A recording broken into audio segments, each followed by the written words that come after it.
When Hurricane Katrina hit New Orleans a decade ago, it was too much for the city's aging levee system. Catastrophic failures of flood walls and levees led to the submergence of almost the entire city. 10 years later, though, New Orleans has invested $14 billion in new pumping stations and higher flood walls.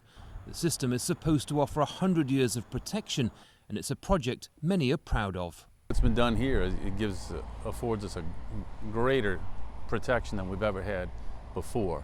Before we had was a system in name only, even in the Corps' own words. But yeah, am I happy with it? Absolutely happy with it.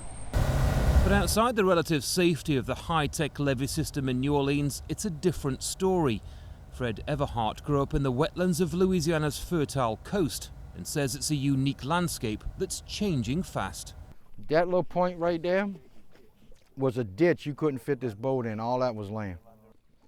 That was all land back there. All they had was one little ditch that run through here, run through that pass over there. This is all gone, it's destroyed.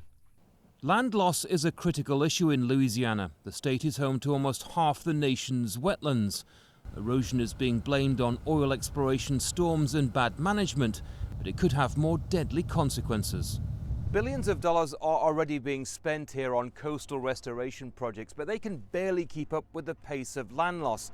And that's significant for New Orleans because these barrier islands act as a buffer to storms, and if they go, it leaves New Orleans exposed. Families like the Serenes have been working these waters for generations, but now feel like their way of life is under threat. John and his father Lionel have already lost 200 acres and say this may just be the start. A lot of land, yeah. It'll eventually be a while, years before, but it will go.